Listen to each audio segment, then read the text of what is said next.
Bonjour, bienvenue dans la chapelle des frères de la communauté Saint-Jean de Banneux, de Notre-Dame des Pauvres de Banneux, et c'est le prieuré Regina Pacis, reine de la paix. Donc nous nous trouvons dans le cœur de cette chapelle avec une magnifique iconostase, comme nous en trouvons dans les églises orthodoxes et l'église catholique de rite oriental. C'est donc tout un ensemble d'icônes qui sert à séparer le peuple du Saint des Saints où se réalise la consécration eucharistique. Donc nous allons commencer, si vous voulez, cette présentation par les icônes du centre.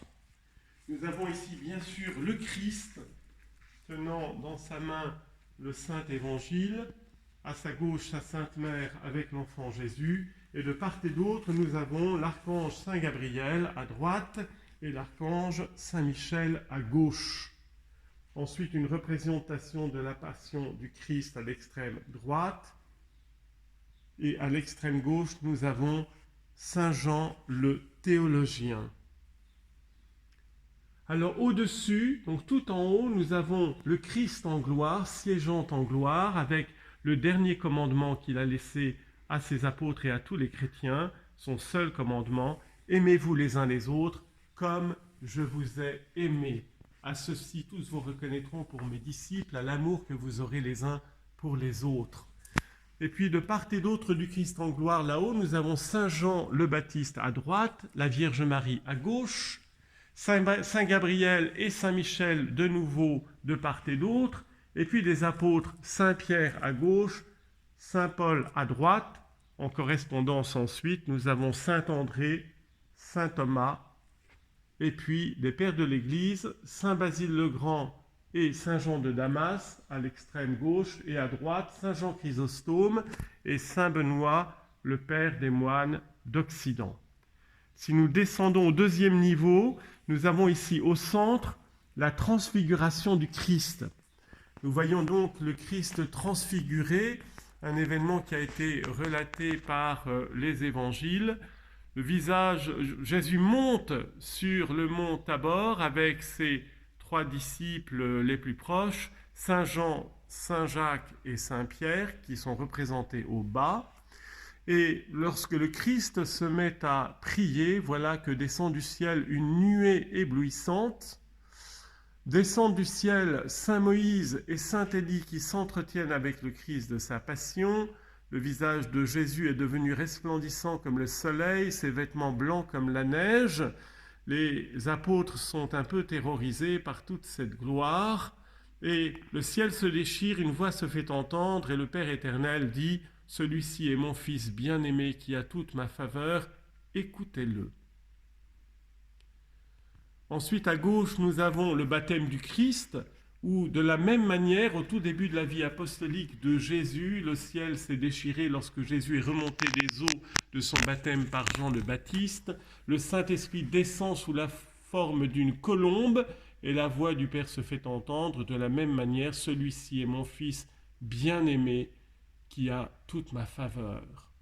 C'est la Sainte Théophanie, c'est-à-dire la manifestation de la divinité du Christ comme le Fils bien-aimé du Père.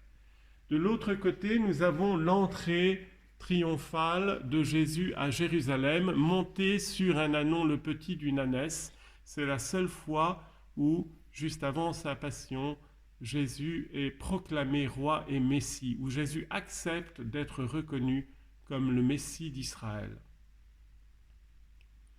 Si nous continuons sur la droite, nous avons ensuite les saintes mirophores, ce sont les saintes femmes, Marie-Madeleine, Sainte Marie-Madeleine et les saintes femmes, qui viennent au tombeau après l'ensevelissement du Christ pour porter des parfums pour son embaumement. Et c'est à ce moment qu'un ange leur apparaît à droite pour leur dire que le Christ n'est plus au tombeau, qu'il est ressuscité, et il leur demande d'être les témoins de la résurrection du Christ auprès des apôtres. C'est pour ça que Sainte Marie-Madeleine est appelée apôtre des apôtres, premier témoin de la résurrection du Christ. Ensuite, nous remontons, nous continuons donc dans le temps, c'est l'ascension du Seigneur, le jour de l'ascension, 40 jours après sa résurrection. Et donc, après 40 jours d'apparition miraculeuse, Jésus remonte dans la gloire, siéger à la droite de son Père, et il enjoint à ses apôtres de demeurer à Jérusalem avec la Vierge Marie pour recevoir la promesse, le don de l'Esprit Saint. Jésus, en quittant cette terre, a dit à ses apôtres et à tous les chrétiens, « Je suis avec vous tous les jours jusqu'à la fin des temps. » 9 jours après l'Ascension, c'est la fête de la Pentecôte, la descente de l'Esprit Saint sur les apôtres, réunis au Cénacle en prière depuis 9 jours avec la Vierge Marie et les saintes femmes. Se produit le fameux miracle de la glossolalie. Ils se mettent à chanter et à proclamer les louanges de Dieu dans toutes les langues de la terre. Et les Juifs rassemblés de toute la diaspora, parce que Pentecôte était une fête de pèlerinage, de monter à Jérusalem pour les Juifs du monde entier, eh bien ces Juifs venant du monde entier entendent ces Galiléens incultes et ignorants proclamer les louanges de Dieu dans toutes les langues de la terre. Et cela nous est détaillé dans les Actes des Apôtres, au début du livre des Actes des Apôtres. Crétois, Parthes, Élamites et même en langue arabe, les louanges de Dieu sont proclamées le jour de la Pentecôte. Et puis tout au bout, nous avons la dormition de la Mère de Dieu, le mystère de son ascension que les orientaux appellent la dormition de la Vierge Marie, qui passe de terre, de la vie de cette terre à la gloire du ciel pour rejoindre son Fils dans la gloire de sa résurrection. Si maintenant nous nous transportons de l'autre côté, la nativité de la Vierge Marie. Un mystère qui n'est pas relaté dans les évangiles, mais qui appartient à la tradition de l'Église. Autre mystère qui n'est pas relaté dans les évangiles, mais qui appartient à la tradition de l'Église et que l'on retrouve aussi dans le Coran, c'est la présentation et la consécration de la Vierge Marie au temple de Jérusalem. Sa consécration virginale pour toujours. Ensuite, récit de l'évangile de Luc et que l'on retrouve dans le Coran, c'est l'annonciation de l'ange Gabriel à la Vierge Marie.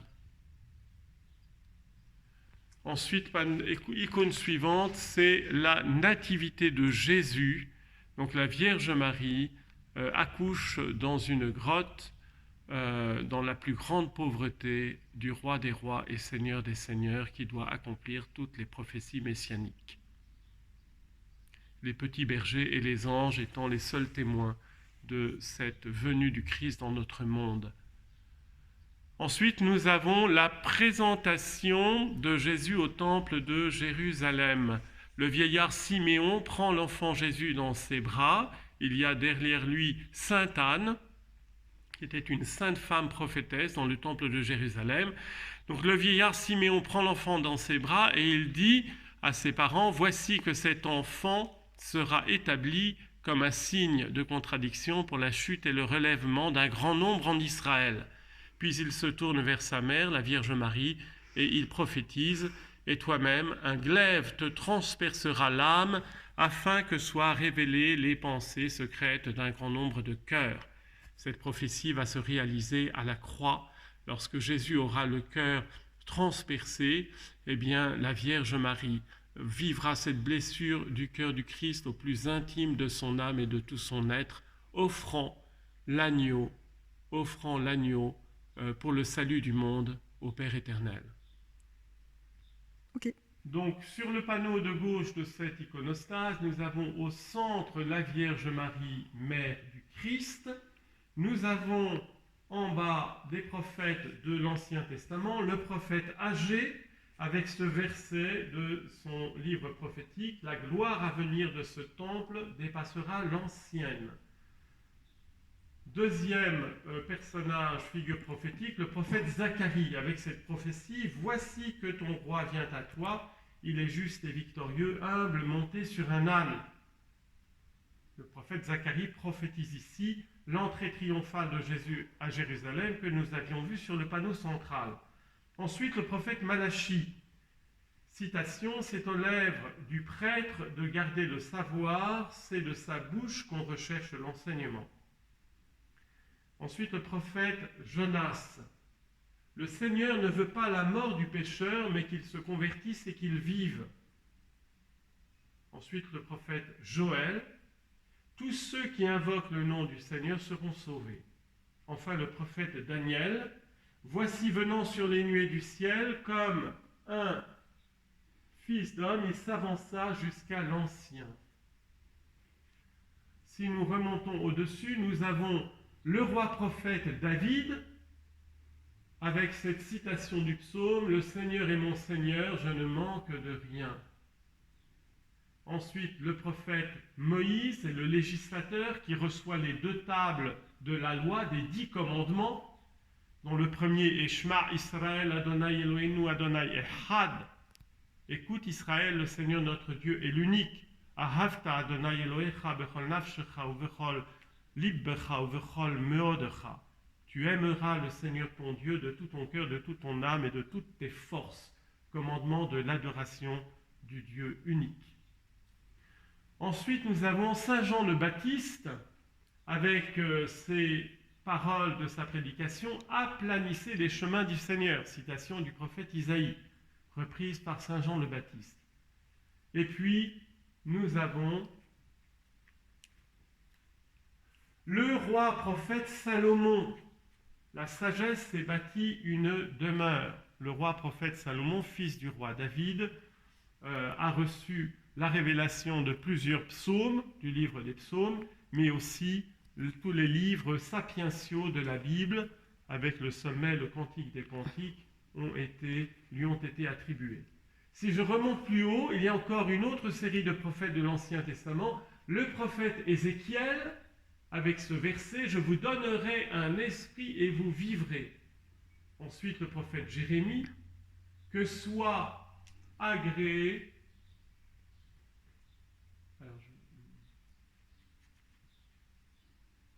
que ce soit agréable ou désagréable, obéissons à la parole du Seigneur. Ensuite, le prophète Habakkuk, voici qu'il succombe celui dont l'âme n'est pas droite, mais le juste vivra par sa fidélité ou par sa foi. Prophétie d'Habakkuk. Ensuite, le prophète Michée, ô mon peuple, en quoi t'ai-je attristé? Que nous prions et redisons durant la passion du Christ. Enfin, le prophète Isaïe, le premier des grands prophètes, le plus important dans ses prophéties messianiques, écoute le Seigneur, il donne un signe, voici qu'une vierge enfante un fils et elle l'appellera du nom d'Emmanuel. Enfin, le prophète Élie, il vit le Seigneur, le Dieu des puissances.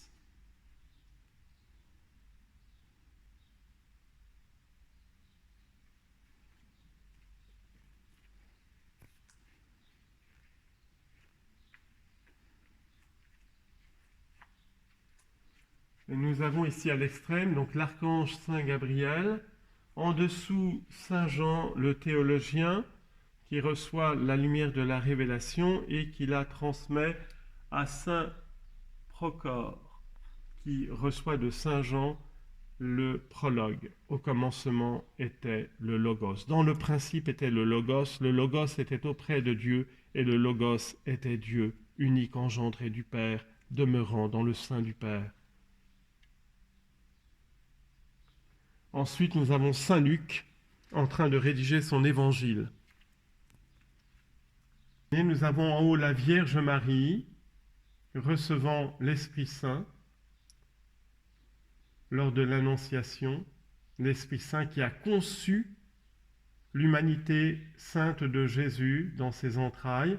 En dessous, nous avons l'évangéliste Saint Matthieu et l'évangéliste Saint Marc